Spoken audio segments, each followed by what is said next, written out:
du web et des réseaux sociaux, c'est vrai, ça existe, c'est pas une plaisanterie, mais très bon, on est un peu agressé par la technologie là, depuis quelques années. Il est aussi un peu déstabilisé par ce qu'on met dans un chapitre géopolitique. Alors c'est bien sûr les attentats, parce qu'on parle beaucoup des attentats, mais il n'y a pas que ça. Hein. Il y a le climat qui change, il y a l'environnement qui change. Et tout ça, notre petit consommateur, notre petit bonhomme, il entend tout ça. Il y a l'écologie. Voilà. L'écologie, c'est un vrai sujet. Où va notre planète? Bon, quand on est un tout petit peu à l'écoute de la planète, de ce qui s'y passe, c'est pas très bien où on va. Hein.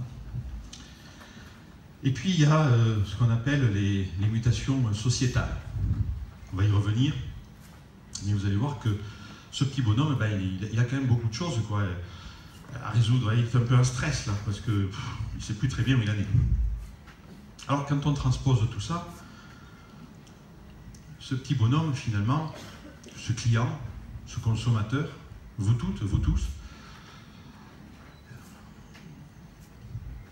il a besoin de se réassurer sur un certain nombre de sujets.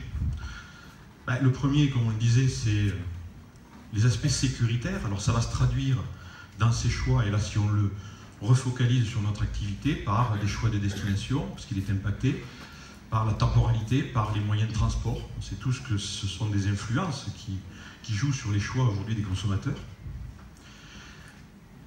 Il a un côté un petit peu remise en question et remise au centre de sa vie de l'éthique.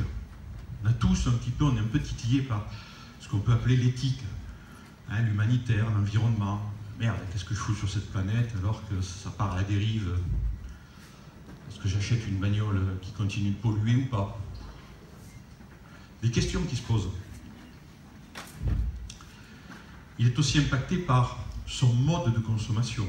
Il ne consomme plus comme avant. Il consomme différemment. Il veut maîtriser ses coûts. Il y a la mobilité qui arrive. Il y a la temporalité qui joue sur ses choix, sur ses décisions. Et vous le savez, vous le vivez tous les jours. Vos clients changent. Il est impacté par l'information. Il est surinformé par ces nouveaux modes de communication. Et donc la compréhension, la transparence, des fois un petit peu compliquée. Il veut aller aussi vers du partage. Et finalement, il veut redonner du sens à sa vie. Et là-dessus, le sens, c'est il se recentre. Je reparle de bien-être, je reparle de relations, je me recentre parfois sur ma famille. Vous savez, quand on est agressé de part et d'autre, par des environnements un peu anxiogènes, quand même, ce qu'on vit, c'est un peu anxiogène, on se recentre un petit peu sur des valeurs sûres. On repense à soi, on repense à sa famille. Voilà, et donc ce petit consommateur, ses évolutions elles sont fortes. Donc finalement, on passe d'un consommateur qui subit de l'information et qui se sent un petit peu impuissant, parce qu'on lui dit tu vas acheter ça, on nous en fout plein la tronche dans les médias, là, à 20h, il faut acheter le dernier truc qui vient de sortir, quoi. Parce que quelqu'un a décidé pour nous qu'il fallait l'acheter. Et finalement, ce consommateur, donc, il passe d'un état où il subit et où on lui descend de l'information à un état, en tout cas, qui est peut-être pas encore tout à fait affirmé, mais on voit bien que c'est en train de monter, cette nouvelle tendance de reprendre le pouvoir, reprendre la maîtrise.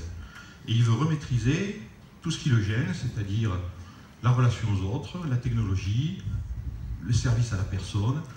On sent bien que ce consommateur a besoin de reprendre le pouvoir. Et vous le vivez tous les jours. Parce qu'il arrive dans nos agences et il nous dit, mais attends, moi, j'en sais plus que vous. J'ai vu sur Internet. Donc, c'est la Bible. Et donc, ce petit consommateur, il va y avoir des conséquences. C'est-à-dire la conséquence de la transformation que nous sommes en train de vivre. C'est que ce consommateur, ce client, cet être humain, parce que finalement, on parle de consommateur parce qu'on est dans un environnement de business, mais cet être humain, il va passer d'un état de consommateur passif, ce que j'appelle, moi, passif, c'est-à-dire qui subit, à un consommateur, j'aurais pu mettre actif, mais j'ai mis acteur. C'est-à-dire, il va vouloir, si on le replace dans votre contexte professionnel, son voyage à lui, du sur-mesure, de l'individualisation, du service, de la conciergerie et de l'instantanéité. Parce qu'évidemment, il ne comprend pas qu'à partir du moment où sur Internet il a vu quelque chose en 3 minutes, vous ne puissiez pas le lui rendre qu'au bout de 48 heures. Vous connaissez ce débat, vous le vivez tous les jours. Voilà. Donc, ce consommateur est en train d'évoluer. Ça, c'est le client, c'est le consommateur. Mais il est aussi dans un environnement où le marché change. Le marché au sens macro. L'arrivée de nouveaux acteurs comme Airbnb, Uber, tous ces nouveaux acteurs, a eu une conséquence très forte, c'est qu'un certain nombre d'acteurs industriels ont décroché pour diverses raisons. Parmi eux, de grandes maisons, de grandes marques, et Fram est avec nous et parmi nous aujourd'hui, donc ne voyez là aucune agression, c'est juste une constante. Qui aurait pu dire, il y a 3 ans, 4 ans, que même, voilà, avec les difficultés que Fram pouvait rencontrer, Fram aurait subi ce qu'il a subi à la fin de l'année passée. Personne ne l'aurait imaginé, soyons sérieux. Donc ce décrochage d'acteurs, cette concentration et cette désintermédiation que nous vivons, la dernière en date, ce regroupement TUI, Vacances Transat, Look, sont tous parmi nous aujourd'hui, parce que ce sont des partenaires, mais ça change quand même les dons du marché. Vous le voyez bien. Alors, quelle est notre vision? Quelle est ma vision? Globalement, quand on a dit tout ça. Ma vision, c'est qu'il faut remettre la relation au sens et au cœur de votre métier. Et c'est pour ça que je crois profondément aux agences, au physique, parce que ce consommateur, vous avez vu, qu'il a besoin de réassurance. Et on ne se réassure pas sur une bécane, on se réassure par de la relation humaine, ou du centre d'appel, parce qu'il y a de la relation humaine.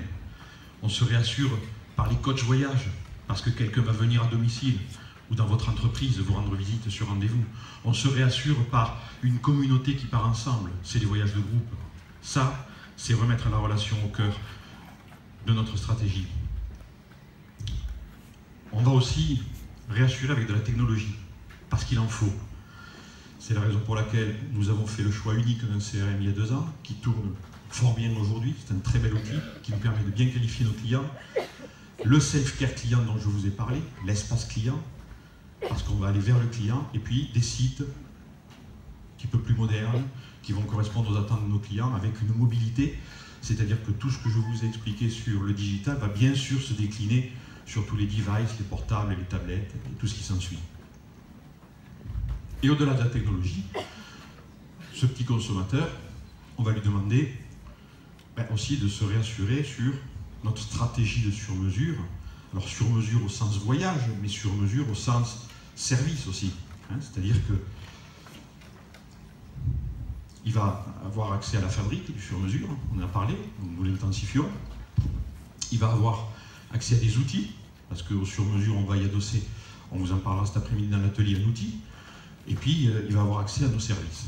Voilà donc la vision, moi, très claire que j'ai sur l'entreprise de demain, c'est de la relation, de la technologie et de l'individualisation et du sur-mesure, ce qui correspond aux attentes aujourd'hui du consommateur et du client. Voilà, sur la vision.